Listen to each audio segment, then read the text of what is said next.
जय हिंद दोस्तों। आशा IAS education में आपका स्वागत है। जैसे कि मैंने आपको पिछले वीडियो में यूनिवर्स और एस्ट्रोनॉमी की मीनिंग को बताया था और बताया था कि यूनिवर्स के बारे में जब हम स्टडी करते हैं और जिस साइंस बुक जिस सब्जेक्ट के अंदर करते हैं या कह सकते हैं जिस साइंस के अंदर करते हैं वो एस्ट्रोनॉमी है। Okay friend. फिर मैंने आपको कुछ फिलोसफीज बताई थी, यानी जो थॉट डेवलप करते हैं कि किस तरह से हमारा यूनिवर्स इवॉल्व हुआ, किस तरह से चीज़ें हमने सोचना शुरू किया और सोचते सोचते अपने सोच में यानी अपनी थॉट में इम्प्रूवमेंट किया। इम्प्रूवमेंट करने के बाद आज जिस तरह से हमने थियरी को इवॉल्व किया है जो साइंटिफिक है और कई एविडेंसेस से इस थियरी को हमने प्रूव किया हुआ है और आज हम इसे सही मानते हैं। हो सकता है आगे आने वाले जो साइंटिस्ट हों उनके पास कुछ कोई और एविडेंस हो और ये इस थियरी को या तो और भी अच्छे से प्रूव कर दें या इसे डिस्कार्ड कर दें या रिजेक्ट कर दें। तो आगे होगा जो देखा जाएगा। अभी इस वीडियो जो हमें बनाना है तो मैं चाहता हूँ कि ये जो थियरीज हैं सारी, ये मैंने वन बाय वन थियरी जिस टाइम से आई हुई हैं मैंने उस तरह से लिख दिया हुआ है। आप यहाँ देख सकते हैं कि मैंने जिस तरह से जियोसेंट्रिक यूनिवर्स थियरी, एपिसाइकल मोशन और ऐसे ही पूरी थियरी है। मैंने इसलिए इस वीडियो को बनाया कि फैक्चुअल ये सारी चीज़ें फैक्चुअल जो हैं वो एक वीडियो में कंप्लीट हो जाएं। आप लोग क्या करेंगे, इसे एक पेज में लिख लेंगे और 2-3 बार पढ़ने के बाद मेरी नेक्स्ट स्लाइड को अभी जो मैं कुछ क्वेश्चन डिस्कस करूंगा जो इसके बेसिस पे बन सकते हैं, तो उसमें हम लोग आसानी से उसे आप देख सकते हैं। चलिए फ्रेंड, मैं स्टार्ट करता हूँ इसको। जैसे कि आप देखें तो all theories from the evolution of universe and solar system, सारी थियरीज जितनी अभी तक आई हैं इवोल्यूशन ऑफ यूनिवर्स के बारे में और सोलर सिस्टम के बारे में वो मैंने लिखा हुआ है। टाइम भी उसका दिया हुआ है इस साइड में। चलते हैं हम लोग समझते हैं। जैसे पहली थियरी है आपकी 4th BCE में एरिस्टोटल ने दी जियोसेंट्रिक यूनिवर्स थियरी, जो कि स्टैटिक अर्थ एट सेंटर बताती है कि सेंटर पे अर्थ था। Right friend. और उसके चारों तरफ यूनिवर्स रिवॉल्व कर रहा था। फिर सेकंड CE टॉलमी टॉलमी ने इस थियरी के बेसिस पे कुछ मैथमेटिकल जियोसेंट्रिक मॉडल दिए, कुछ चीज़ें प्रूव करनी चाहिए आगे। अभी हम पिछले पिछले वाले वीडियो में इसको बता चुके हैं। फिर हम लोग पढ़ेंगे 1543 AD में कॉपरनिकस ने हीलियोसेंट्रिक यूनिवर्स थियरी दी, जिसे बताया इन्होंने सन सेंटर पे है, बाकी यूनिवर्स यानी कि स्टार, प्लैनेट्स और जो भी सेलेस्टियल बॉडीज हैं वो इसके चारों तरफ घूम रहे हैं। ओके। फिर 1609 में गैलीलियो ने क्या किया, इन्होंने एक टेलीस्कोप बनाया और इसकी मदद से इन्होंने एविडेंस दिया कि हीलियोसेंट्रिक जो है वो सही है। Right friend. फिर 1609 टू 19 केपलर ने केपलर ने एक थियरी दी, एलिप्टिकल ऑर्बिट थियरी। राइट। और इसे इसके अंडर इन्होंने लॉज ऑफ प्लैनेटरी मोशन दिया। ठीक है। और बताया कि जो ऑर्बिट है जिसके चारों तरफ प्लैनेट चक्कर लगाते हैं सन के, वो कैसे है, एलिप्टिकल है, इस तरह से है। वो समझ लेते हैं। यहाँ पर मान लीजिए सन है तो इस तरह से पाथ पर ये मूवमेंट कर रहे हैं, इस तरह से पाथ पर मूवमेंट कर रहे हैं। ये है electrical orbit. Right. Electrical orbit है। तो इसे गैलीलियो ने बताया और केपलर ने बताया। चलिए आगे चलते हैं। 1687 न्यूटन ने यूनिवर्सल ग्रेविटेशन दिया, जो फिजिकल बेसिस ऑफ कॉस्मोस दिया, यानी जो यूनिवर्स थियरी है उसको हमने यानी न्यूटन ने ग्रेविटेशनल फोर्स के से प्रूव करना चाहा कि जितनी भी बॉडी, क्योंकि इसी के चारों तरफ यानी सन के चारों तरफ चक्कर लगा रही है, क्यों, क्योंकि ये ग्रेविटेशन से इसके बंधी हुई है, यानी अट्रैक्ट कर रहा है, ग्रेविटेशनल फोर्स इससे लग रहा है इस बॉडी पे सन की ओर। इसके कारण ये इसी के चारों तरफ घूम रही है। लेकिन वो ये नहीं बता पाए कि अगर वो खींच रहा है तो इसके पास नहीं आ रही है, इसके दूर क्यों नहीं जा रही। राइट। चलते हैं आगे।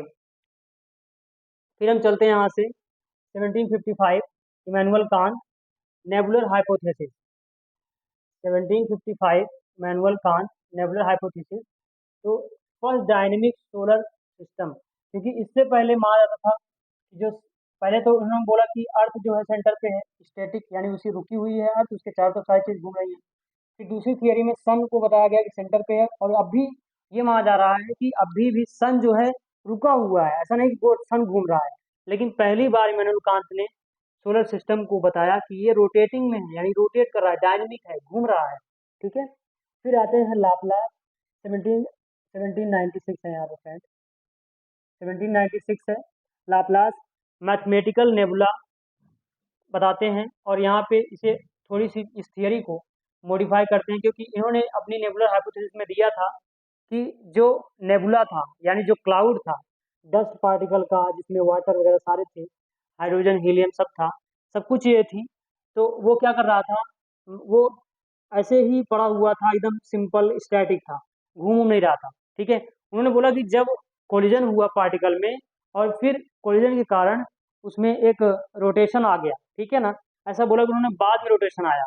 ठीक। लेकिन लाप्लास ने क्या बताया कि जो रोटेशन उसमें पहले से था। ठीक है, ये बताया। फिर आते हैं 1900 में, चैम्बरलिन और मॉल्टन ने थियरी दिया, planetesimal tidal theory, encounter based model इसको कहते हैं। फिर आता है 1944, मैं जल्दी से करता हूँ फ्रेंड, क्योंकि बहुत ज़्यादा लंबा वीडियो हो जाएगा। 1944,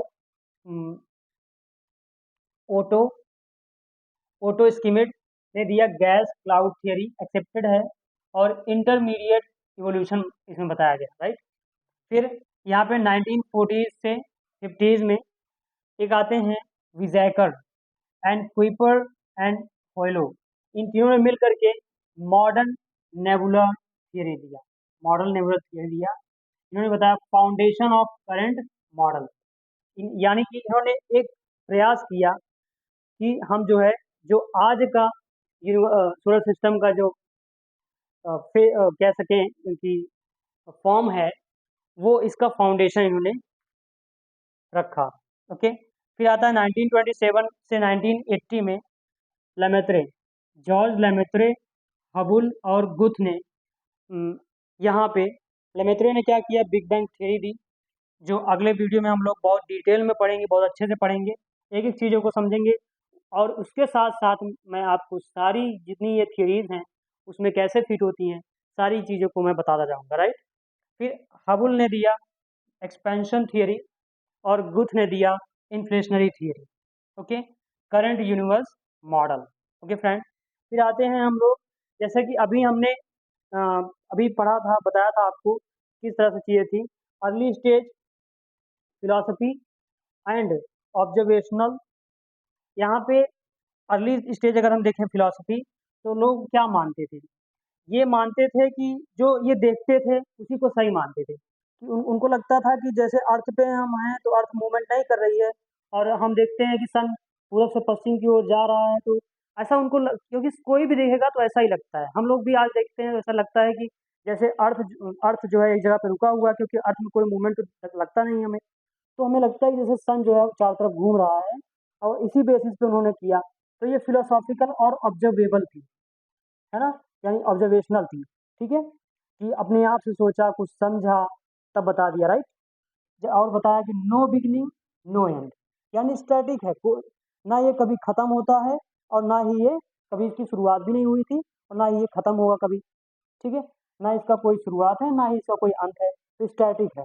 बाद में जो लेटर ऑन मॉडर्न थियरीज आई, जैसे बिग बैंग थियरी ने बताया कि एक्सपेंशन, अभी ये हबुल का एडविन हबुल का जो मॉडल है इसमें देखेंगे एक्सपेंशन थियरी में। फिर बताया बताया कि गैलेक्सीज बनी किस तरह से, फिर आज का प्रेजेंट यूनिवर्स किस तरह से है। ओके फ्रेंड, हम नेक्स्ट स्लाइड पे चलते हैं, जिसमें आपको मैं डिस्कस करूंगा कि कैसे इससे क्वेश्चन बन सकते हैं। ओके, मैं आपको कुछ आइडिया देता हूँ। Okay friend. देखिए फ्रेंड, मैंने आपको बताया अभी, जो थियरीज बताया उसमें ये जो क्वेश्चन है ये किस बेसिस से बन सकते हैं।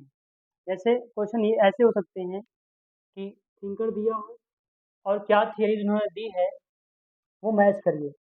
जैसे एडविन हबुल ने क्या दिया है, ठीक है, कौन सी थियरी दी है, तो अगर आप पढ़ने के बाद अच्छे से जो भी टेबल मैंने बताया आपको, उसको पढ़ने के बाद अगर ये क्वेश्चन करना चाहेंगे तो बहुत आसानी से कर सकते हैं। जैसे एडविन हबुल ने एक्सपेंशन यूनिवर्स थियरी दी, ओके, मैच हो गया। न्यूटन ने यूनिवर्सल ग्रेविटेशन थियरी दी, और कुइपर ने, यहाँ पे मैंने तो हेलियोसेंट्रिक लिख दिया है, ये तो ठीक है। और ये जो मैंने मॉडल नेबुलर थियरी दी है, ये थोड़ा सा गलत मैंने लिखा है, सॉरी।